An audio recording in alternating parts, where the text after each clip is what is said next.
everybody? True Boxing here. Thank you for coming back to get hit with the truth.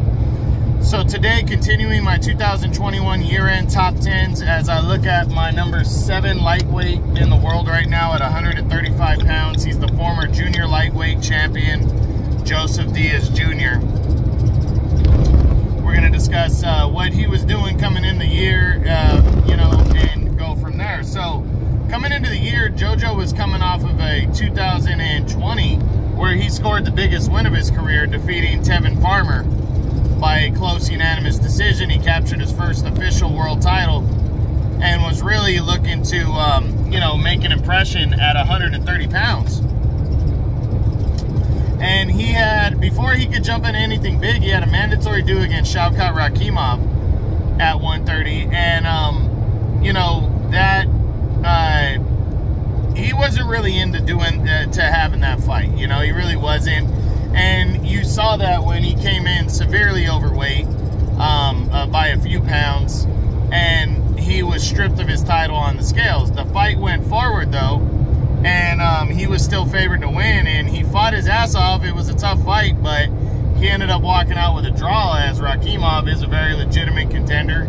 And Diaz, after that, was kind of looked at as as a joke, to be honest. A lot of people were looking at him like, hey, this guy's not serious, and we just don't see it with him. Well, we didn't know, I felt like he was going to move back down to he was going to stay at 130. He was just going to make the weight. But he surprised the hell out of everybody in July when he took the place of Ryan Garcia to fight Javier Fortuna in a lightweight contest. I believe it was for the interim title at the time, the WBC interim title. And, like I said, he surprised a lot of people taking that fight. But you know what? I felt that if he was willing to take a fight like that, then he was very prepared and ready. And I had him edging out Fortuna, and that's exactly what happened. He went out there and fought a close, hard-fought battle with Javier Fortuna, who's a very good, fighter. And they ended up fighting to a very close unanimous decision victory for JoJo as he became the interim champion and really pushed his career forward at 135. And after that, I believe he was supposed to fight Ryan Garcia in, I think it was November or December. It was November. And Ryan Garcia had to pull out of the fight.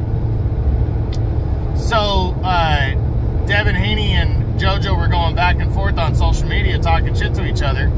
And they ended up making the fight happen. So, in December, JoJo would challenge Devin Haney for the WBC lightweight title.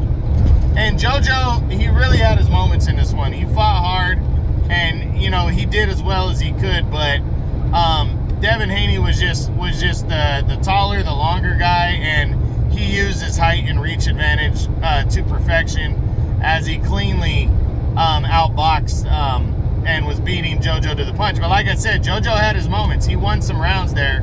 But when the smoke cleared, I had it 116-112 in favor of Devin Haney, and the judges agreed, giving him a unanimous decision, and JoJo would lose the second fight of his career. So now coming off of that, let's look at his stats real quick. JoJo's 29 years old. He's overall 32-1 in his career.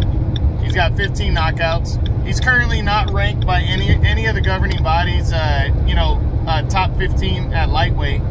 But I think that's because he just wants to take a step back, go back to the drawing board, and see what he's going to be doing. But heading into 2021, for JoJo, I still think it's possible for him to move back down to 130 because I think he'd be more effective there.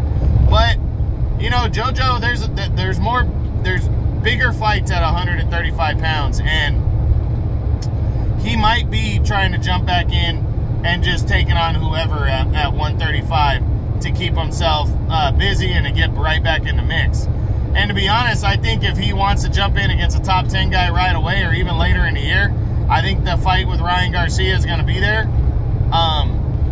But he's already fought Javier Fortuna and Devin Haney. I also think a fight with Jorge Linares would be possible for him. So he definitely got to look into it. I think he could come back just to shake out some rust later in the year, and then possibly come back against one of those guys, one of those top 10 guys. you know, after that. But we'll see. But I definitely think he's going to take a little bit of time off and maybe come back right around May or June, that area at the earliest, and push into the summer. But I'm hoping we get to see him fight 2 times, because he has no reason to hang his head. He lost to a very good fighter on the rise at Devin Haney, and he's still, you know, highly regarded in the 135-pound lightweight division. So that's it. That's what I got for my number 7 lightweight in the world right now at 135 pounds. Former 130-pound champion, Joseph Diaz Jr. I hope you guys enjoyed it. True Boxing, you've been here with the truth.